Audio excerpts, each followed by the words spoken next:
Buenas tardes. Bienvenidos a Expo Capital Humano 2022, la reactivación de la gestión de personas. Este webinar está a cargo de la empresa TGS Sarrio. En esta oportunidad nos acompaña como expositor Edgar Pereda. El tema de la ponencia es Gestión de la Igualdad Laboral en las Empresas. Antes de comenzar, queremos compartir con ustedes algunas recomendaciones para disfrutar de este espacio. Asegúrese de estar en un lugar con buena señal de internet, un espacio con poco ruido. En este espacio, las preguntas para el ponente podrán ser formuladas por escrito en la sección de preguntas y respuestas. Seleccionaremos algunas de ellas para ser respondidas al final de la sesión. Recuerden que podrán encontrar esta conferencia durante los 3 días del evento en la sección Entrevistas y Contenido de la Feria. Muchas gracias y bienvenidos. Adelante, Edgar.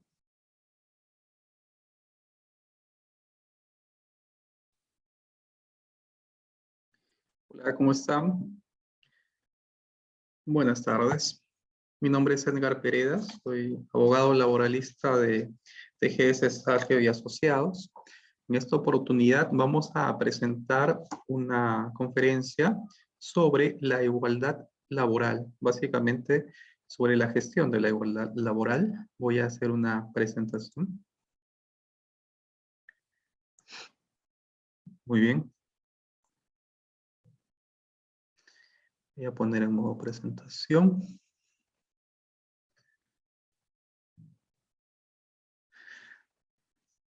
Listo.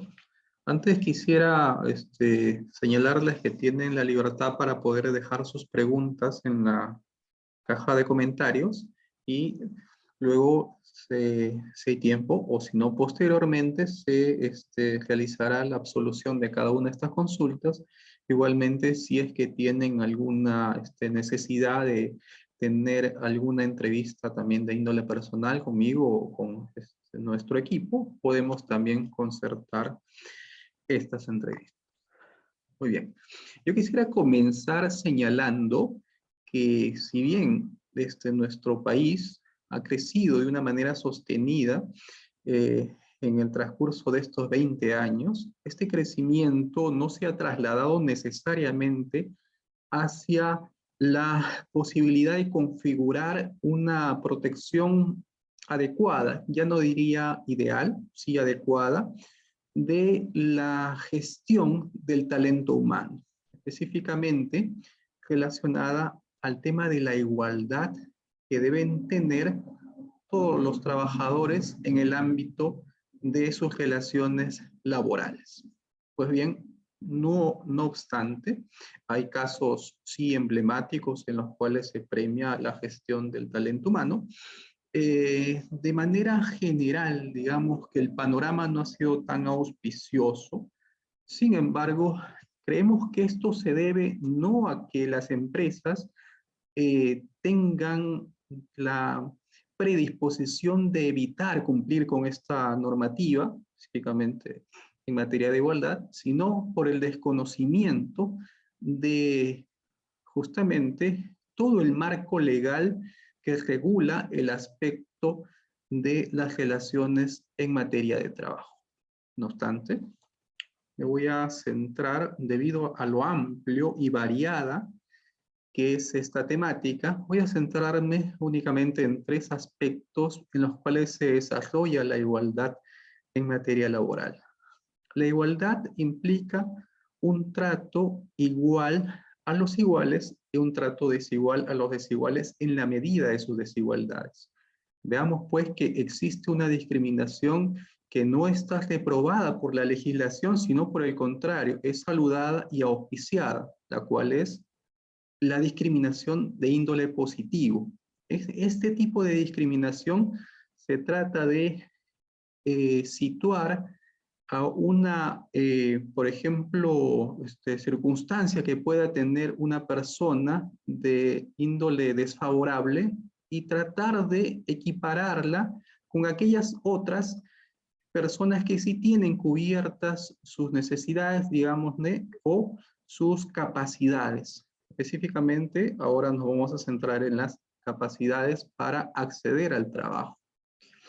Ahora bien, nuestra legislación, por esa parte, ha regulado la posibilidad de que las personas con discapacidad puedan acceder a puestos de trabajo a través de un sistema de cuotas. Este sistema de cuotas está regulado por la Ley 29973, que es la ley general de la persona con discapacidad.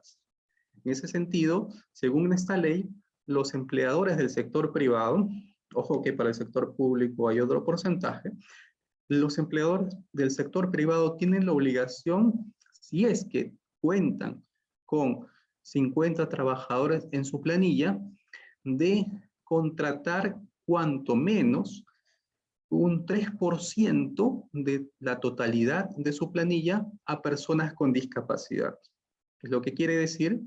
Quiere decir que dado el contexto en el cual nuestro país no se encontraba predispuesto a contratar a personas con discapacidad, la normativa ha brindado un impulso, que es, digamos, una situación por la cual esta contratación es de índole obligatoria en tanto exista un determinado número de trabajadores en la planilla de una empresa, por ejemplo. Y para el sector privado, ese porcentaje es de un 3%. Entonces, si es que, por ejemplo, alguna empresa pensaba que no tenía algún trato o algún incumplimiento de la normativa en materia de igualdad laboral, pues déjenme comentarles que quizás por desconocimiento sí están incumpliendo. Desconocimiento de que existe la obligación de contratar a personas con discapacidad sobre determinado número de trabajadores en la planilla.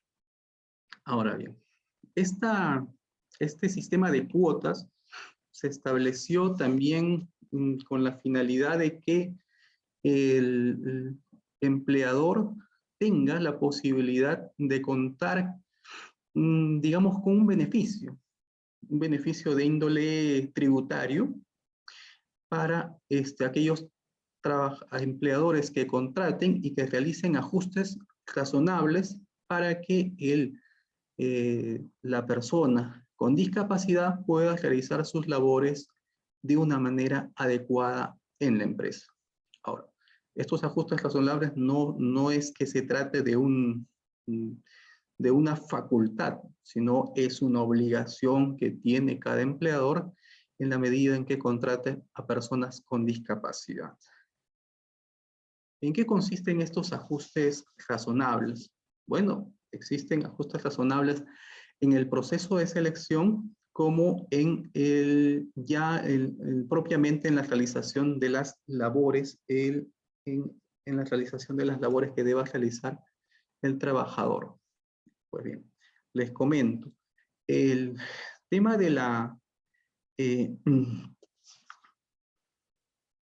el tema de la posibilidad de hacer ajustes razonables es siempre verificable por la autoridad, en la medida en que, si es que no se cumple con dicha disposición, tiene la empresa la contingencia de una multa, pero puede, en todo caso, evitar realizar ajustes si es que no existe la posibilidad, digamos, de alguna manera, según el puesto de trabajo en el cual se desempeña o se desempeñará la persona con discapacidad, si no se tiene la posibilidad de realizarlas, si es que la empresa va a sufrir alguna, digamos, situación que haga imposible que se mantenga en el mercado. Es decir, el ajuste, si bien tiene que ser necesario, no tiene que poner en peligro a la fuente de producción. Bien. Solamente para señalarles que el sistema de cuotas, así como el ajuste razonable que tiene que existir, está regulado y cuyo incumplimiento genera sanciones de índole administrativo, como por ejemplo, no sé si se visualiza, ok, Si es que la empresa no cumple con establecer el sistema de contratación por el porcentaje de 3%, más o menos, estima que va a tener, por ejemplo, 50 trabajadores el próximo año, ya tiene que ir perfilando la contratación de personal con discapacidad. Caso contrario, se haría acreedor a una multa que viene impuesta por la SUNAFIL, la cual, según la escala de infracciones y sanciones, estriba desde los 1.57 UITs hasta las 26.12 UITs, según el número de trabajadores. Eso es en el caso del incumplimiento de las disposiciones relacionadas a las personas con discapacidad, entiéndase, cuota de empleo. Pero también puede darse la situación en la cual el trabajador, con motivo de que fue contratado, no se le realizó el sistema de ajustes razonables para que pueda brindar adecuadamente sus labores. Y en dicho caso, ese incumplimiento, si es que no tiene justificación por parte del empleador, lo haría acreedor a una infracción calificada como muy grave porque la falta de cumplimiento del ajuste razonable constituye un acto discriminatorio y esta infracción genera una multa que puede oscilar desde las 2.63 UITs hasta las 52.53 UITs. Según la UIT vigente, esto puede oscilar hasta los 241.638 soles. Y hay que tener cuidado en este aspecto porque si es que con motivo del incumplimiento de estas directivas de ajustar razonablemente el puesto de trabajo al trabajador según el tipo de discapacidad que tenga, en caso que el trabajador sufriera un accidente o falleciera en el peor de los casos, la multa ya no se calcula por el número de trabajadores afectados, que sería él nada más, sino por el total de trabajadores que pueda tener la empresa en su planilla en ese momento. Pongamos que la empresa tenga entre 100 y 200 trabajadores. La multa sería de 14.18 UITs. Y así sería la escala de multas respecto a estos incumplimientos. Otro aspecto en el cual se materializa la igualdad laboral es en la igualdad de trato. Ahora vamos a ver la igualdad de trato relacionada a la igualdad salarial. Hay aspectos que debemos considerar. Si bien la igualdad tiene una categoría constitucional, se ha desarrollado legislativamente luego del otorgamiento de la Ley 30.709, por la cual, en virtud del principio de igualdad remunerativa, el cual el mismo trabajo debe recibir la misma remuneración, se prohíbe la discriminación remunerativa entre varones y mujeres. Existe este criterio de que la remuneración tiene que ser igual si es que el trabajo es el mismo. Sin embargo, también existe la posibilidad de que existan criterios o que la empresa, el empleador, establezca criterios objetivos que justifiquen la diferencia remunerativa.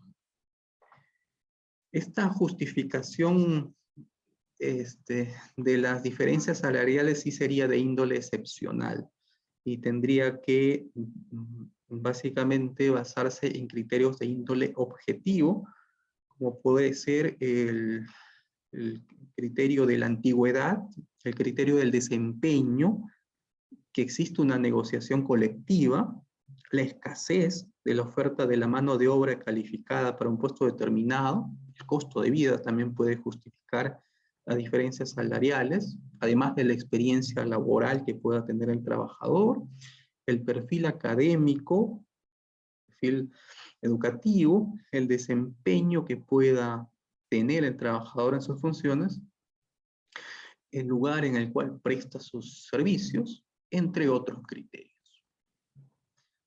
Es decir, existe la posibilidad de que siempre y cuando se pueda justificar objetivamente, haya una justificación para una diferencia salarial.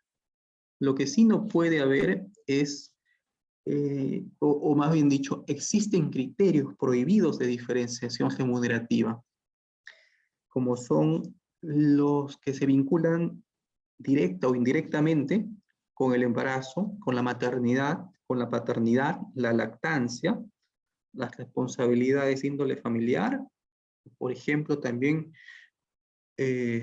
con ser víctima de violencia. Estos criterios no pueden ser, digamos, establecidos por la empresa porque son criterios prohibidos para justificar una diferencia remunerativa. Ahora, les había comentado que en virtud del principio de igualdad remunerativa debe haber la misma remuneración por el mismo trabajo. Bueno, una forma de ejecutar o de hacer posible o palmaria este análisis de la igualdad remunerativa es a través del cuadro de categorías y funciones. ¿Qué es el cuadro de categorías y funciones? Básicamente un mecanismo mediante el cual el empleador evalúa y organiza los puestos de trabajo de acuerdo a criterios objetivos y a la necesidad de su actividad económica. Luego vamos a ver de qué manera se valoran esos puestos de trabajo respecto al cuadro de categorías y funciones. Además, existe la obligación que el empleador, en virtud de este principio de igualdad remunerativa, establezca una política salarial, la cual debe ser puesta en conocimiento de los trabajadores. La política básicamente consiste en el conjunto de criterios y directrices establecidos por, en este caso, el empleador, para gestionar o para realizar reajustes de los diferentes esquemas de remuneración de los trabajadores. Veamos cómo se valoraría objetivamente un puesto de trabajo. Para ello, la empresa tiene que formar un equipo o un comité de igualdad salarial, como lo señala la norma, tiene que estar representado tanto por representantes del empleador y representantes de los trabajadores, con presencia equitativa, la norma hace énfasis en esto, presencia equitativa de hombres y mujeres. Personal que obviamente se encuentre debidamente capacitado para hacer esta labor. En virtud a ello, lo que tienen que hacer es básicamente determinar el plan de trabajo, asegurar el cumplimiento de los pasos metodológicos en el proceso de elaboración de este plan, de esta valoración objetiva. A la vez van a validar los factores y subfactores, además de niveles, que incluyen el modelo de valorización y se encargarán de brindar la información relacionada al proceso de valoración objetiva a las entidades fiscalizadoras como la SUNAFIL. Ahora bien, una vez que la empresa ya tiene definidos a los integrantes de este comité de igualdad salarial, lo que corresponde es que se ponga en práctica esta valoración objetiva. Y esto se hace básicamente por etapas. La primera etapa es la identificación de los puestos de trabajo. ¿Qué es lo que se debe hacer en este punto? Lo que deben hacer es recopilar y ordenar la información de los puestos de trabajo según las áreas, desde la alta dirección, desde el core business o el núcleo del negocio, y las áreas de apoyo. Asimismo, deben realizar un análisis de la igualdad y diferenciación, es decir, analizar los puestos identificados. Por ejemplo, determinar si son distintos entre sí. En caso que se encuentren que haya agrupamiento de posiciones,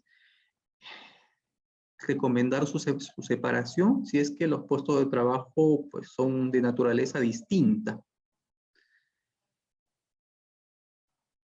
Y esto, básicamente eso sobre el punto de identificación de los puestos de trabajo. Luego deben determinar el género de los puestos de trabajo. Esto, para ello, tienen que hacer un diagnóstico interno e identificar el porcentaje de mujeres y hombres en cada puesto de trabajo. Y determinar si el puesto es predominantemente femenino o masculino.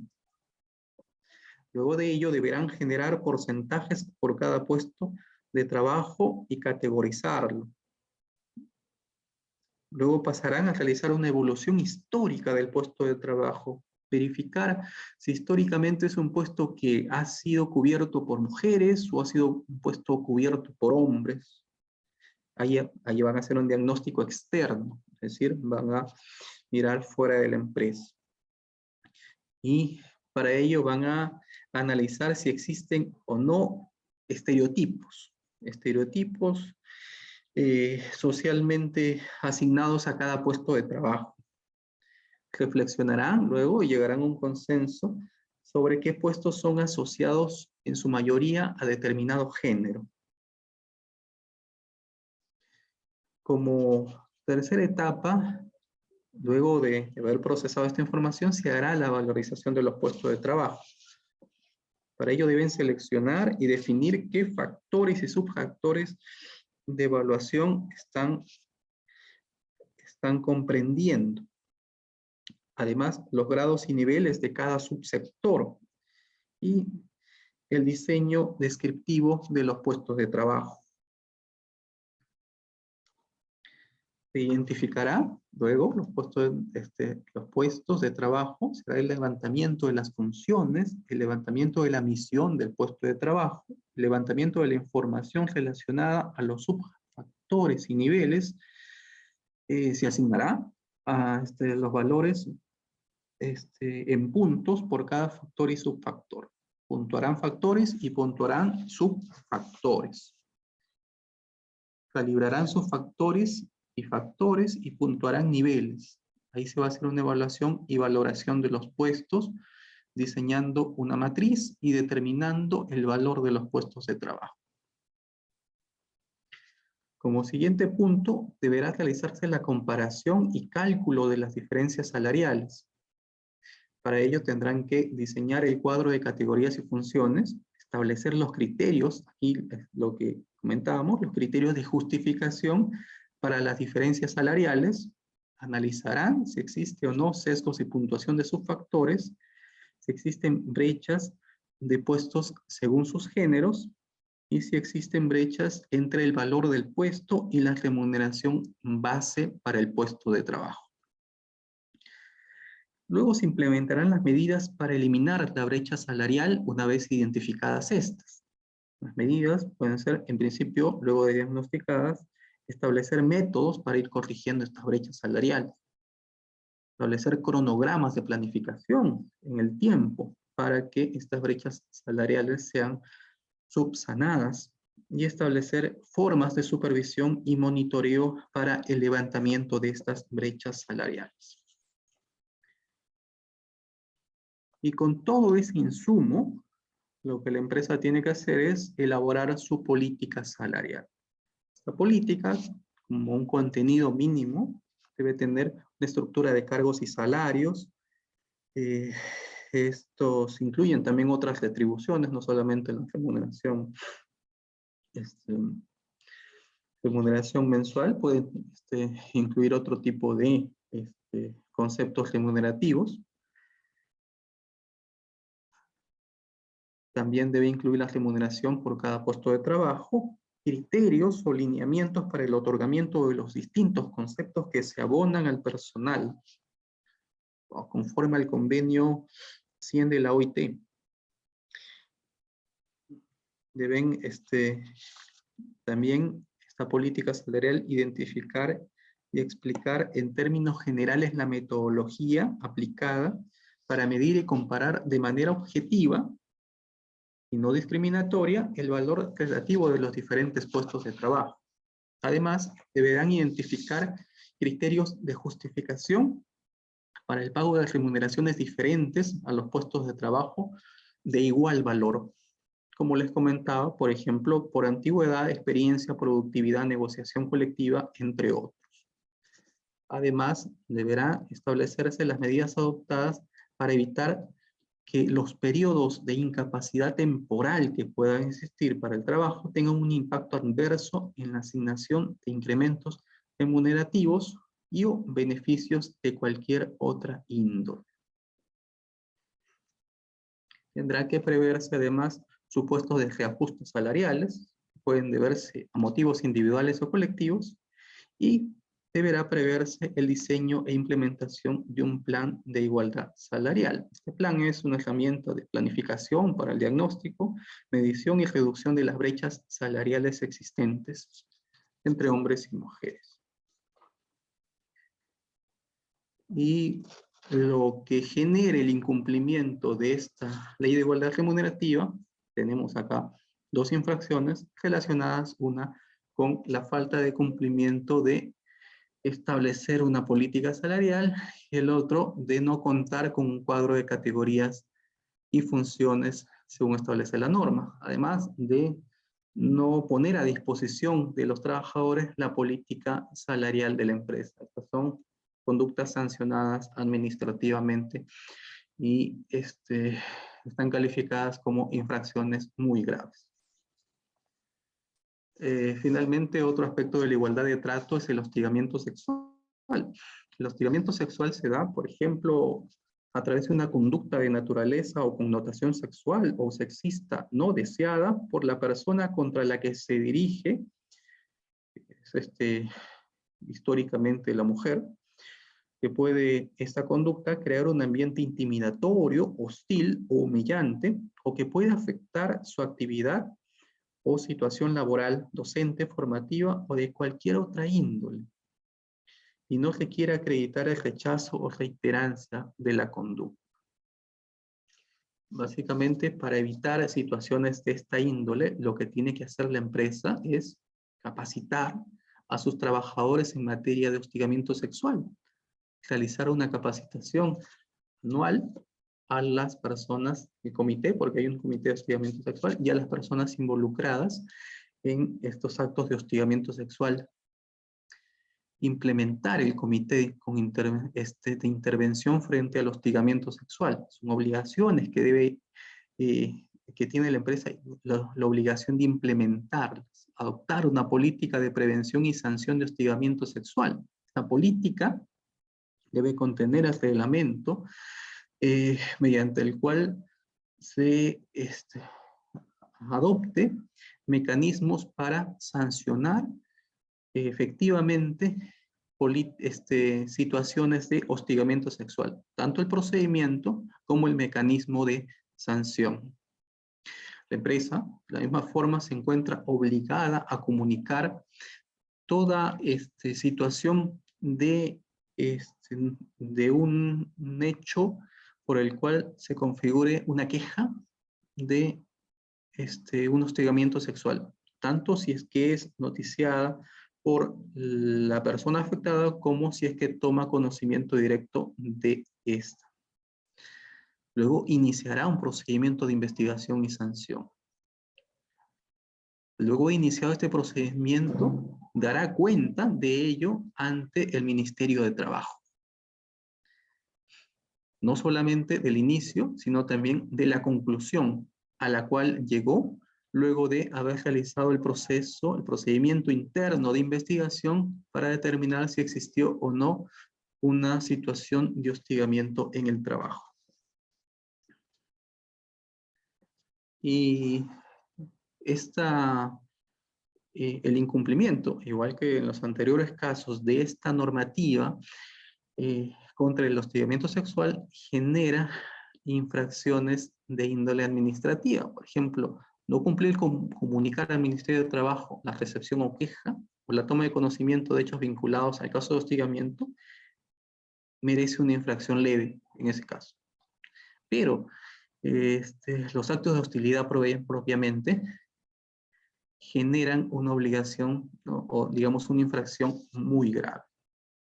Y no solamente el hecho de que exista, sino también el hecho de que exista y la empresa no haya realizado las comunicaciones o no haya realizado las investigaciones, o si no cumple con emitir el pronunciamiento dentro de los plazos establecidos. También ello genera una infracción grave por incumplir las normas que permitirían evitar el hostigamiento sexual en el trabajo. Bueno, estos son solamente 3 aspectos, 3 caras de cómo se puede enfrentar el derecho a la igualdad laboral en el trabajo. Naturalmente existen más situaciones, sin embargo, por el tema de tiempo, solamente estamos presentando las ya señaladas. Obviamente, si es que se quiere realizar un análisis más detallado, se tiene que gestionar internamente y ver cuáles son las relaciones de trabajo para determinar qué normativa deberían implementar o cuáles de las normativas que están implementando necesitan ser adecuadas a lo que determina la ley. Eso sería todo por el momento. Si es que hay alguna pregunta, yo podría absolverla ahora. Si no, me la pueden dejar en los comentarios más adelante. Sí, Edgar, hay una pregunta ahí. No, no es propiamente una pregunta. Y bueno, Pero si tú tienes una que te haya llegado, porque yo no veo acá, solamente veo bueno, ahí dice, una de ¿cuánto índole tiempo? administrativo. Cristian Alexander pregunta, ¿cuánto tiempo tienen las empresas para adecuarse a esta normativa? ¿Podría indicarnos qué número de ley y reglamento es el que estipula cada caso de igualdad salarial, prevención de acoso sexual, etcétera? Claro, esta normativa ya se encuentra vigente desde hace años. Yo puedo brindarles, en todo caso, la normativa respecto a cada uno de ellas.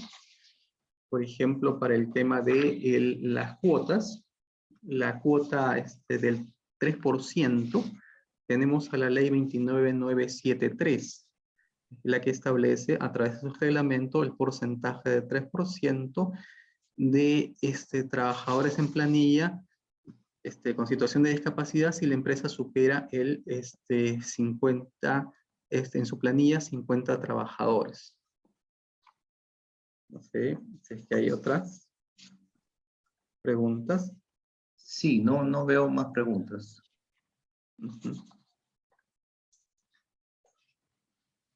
¿Cerramos entonces? Listo, igualmente quedo a su disposición en el transcurso de estos días. Puedo resolver sus consultas y directamente me las envíen. Ok, muchas gracias a Listo, nuestro muchas ponente. gracias. Sí, muchas gracias a nuestro ponente y al público participante. Antes de retirarse de la sala, los invitamos a visitar los entes tan especializados en gestión humana que tenemos preparados para ustedes en la feria. Los invitamos a nuestro siguiente webinar. Gracias, Edgar. Buenas tardes. Buenas tardes.